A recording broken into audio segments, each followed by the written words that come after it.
You open your eyes for the very first time, and the first thing you see is a gate opening right in front of you. Inside the gates, there are dungeons. Inside the dungeons, magic beasts. If a dungeon isn't cleared in time, its gate unleashes monsters that will kill everyone.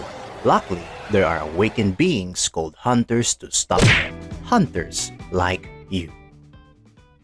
At first, you grew up like any other kid. It wasn't until you noticed that you were stronger and your wounds heal fast. And that was the sign you had awakened. You had a shot at becoming a hunter. So, you drag your ass to the Hunter Association to get your magic tested and qualify as a hunter. And your future depends on the rank you receive. If you get an E rank, you're slightly stronger than a regular person. You'll spend your time in lower tier dungeons fighting weak monsters. Still, even a low-rank magic beast can kill you or leave you severely injured. That is, unless you've got a good healer on your team. But healing magic isn't always available because healers are rare. So, just buy healing potions. Well, with your rank and income, good luck affording one. You can't even afford proper equipment, so you'll be stuck using second-hand junk, especially since you can only access lower-rank dungeons, fight weak-ass monsters, and collect essence stones that ain't worth. And as an E-ranker, you've got an even bigger problem. Dungeons are getting more unpredictable, more dangerous, and every year they're only getting stronger. Maybe in a few years, you won't even qualify for dungeons anymore. Unless you talk to this lady, reawaken, and boost your strength to change your rank. Or join a guild. But as an E-ranker, joining a guild is nearly impossible since most guilds want powerful hunters. Why? Because the stronger the hunter, the better the dungeons, loot, and money. So why the hell would they waste time on an E-ranker like you? And even if you try to join a party, it's up to them whether they take you. But if they do, well, you better watch your back because weaker hunters usually become bait. So, what do? You could still enter dungeons, just not as part of an actual assault team.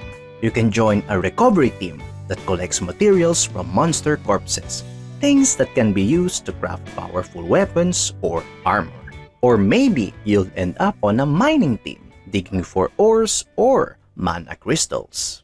But that's just a possibility. There's a chance you could still get that big D and become a D rank hunter, which makes you a little bit stronger than an E ranker. With this rank, you can clear low rank dungeons, but only if you got a solid team. At least now, you can make a living from hunting. It won't make you rich, but it's enough to get by. Still, joining a guild isn't easy. Unless you're a C rank hunter, because at this rank, you can join mid-tier guilds. Yay! You can handle mid-tier dungeons, but don't get... Teamwork is still the key to survival. But if you're a B rank hunter, you're skilled enough to handle mid to high tier dungeons. And unlike the lower ranks, guilds actually want you on their teams. At this rank, your physical abilities, mana reserves, are all way beyond what D ranks or C ranks can manage. That's why you can easily solo weaker monsters. So what are you waiting for? Touch that big ball and let's see your rank. Your rank is Holy! You're an A rank hunter. This means you can take on high-level dungeons, lead raids, and guilds definitely want you on their side.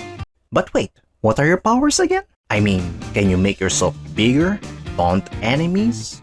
Or are you strong enough to wear heavy armor or lift heavy weapons? If so, you can be a tank and stand on the front lines to protect your team.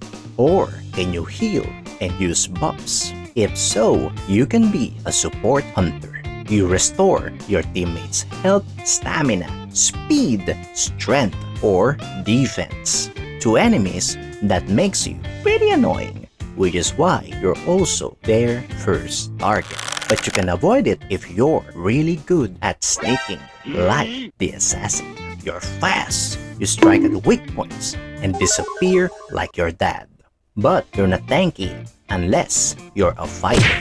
In this class, you're also speedy and a little tanky. So sometimes you can hang out with tanks on the front lines. You're also great at melee combat. You wield swords, axes, or sometimes gauntlets.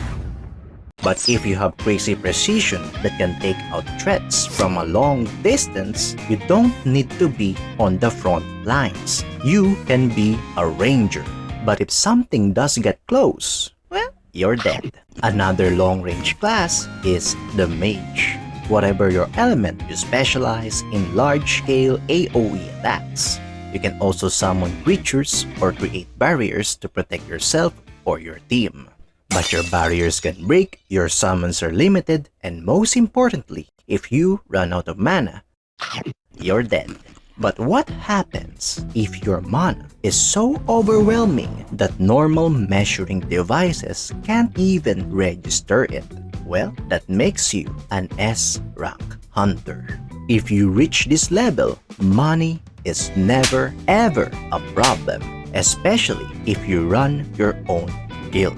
Not only that, but you'll be really famous. And you'll be strong enough to take on entire armies or possibly wipe out cities. That's why governments and the association do their best to keep all S-ranks in check. With this kind of power, some S-rank hunters abuse their strength, but they're not. They can still be killed by stronger monsters or hunters who outmatch them. And those are the national level hunters. This title was originally given to the 5 S-rank hunters who killed Kamish. If you become one, your power will be equal to an entire nation. With that kind of strength, you can live like a king, answer to no one, and do whatever you want. But the bare minimum to officially become a national level hunter is to clear an S-rank gate solo. But why are they so powerful? Well, because most of them were chosen to be vessels by these guys. Now that you finally have your rank, it's time to find and join a guild. And there are many of them, but not every guild is the same. Big guilds monopolize everything. They have higher ranking hunters and get the best dungeons.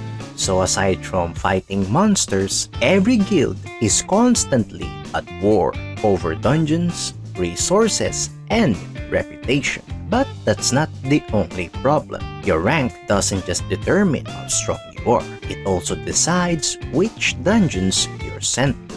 Just like hunters, dungeons follow an S to E ranking system, and the creatures inside usually match the dungeon's difficulty. Once the boss is killed, the dungeon starts closing on its own. You only have about an hour to get out before it disappears completely. But sometimes, dungeons are unpredictable, like the Red Gates. And once inside, you can't get out unless you clear it. If the dungeon isn't cleared within 7 days, a dungeon break will happen. That means monsters will pour out, and when that happens, entire cities can get wiped out. That is why, with all of this risk, as a hunter, there's a chance you'll end up traumatized. Like seeing your teammate or your friend get killed by monsters. But hunters don't just die to monsters, they kill each other too. The association even uses criminals to fill gaps when there aren't enough hunters, and in the worst case, your own teammates might turn on you. Even though there might be an investigation, dungeons can only be closed in an hour once a boss is defeated, so evidence won't be preserved. That's why most hunters get away with murder. But that's okay, because our boy, Jinwoo, has managed to turn back time and everything is normal again. Well, for a moment, because right now, he has a bigger problem to deal with.